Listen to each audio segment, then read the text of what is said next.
Magandang araw!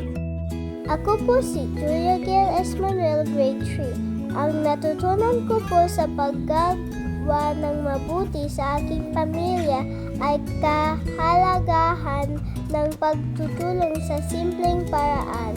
Sa aking video, ipinakita ko ang paglilinis ng bahay. Habang naglilinis ako, na-realize ko na malaki pala ang naitutulong ko kay Mami at Daddy. Gumagaan ang trabaho nila at nagiging maayos, malinis at masaya ang aming tahanan. Natutunan ko rin na ang pagtutulong ay hindi hinihintay ang utusan. Mas masarap pakiramdam kapag kusa akong tumulong. Sa ganitong paraan,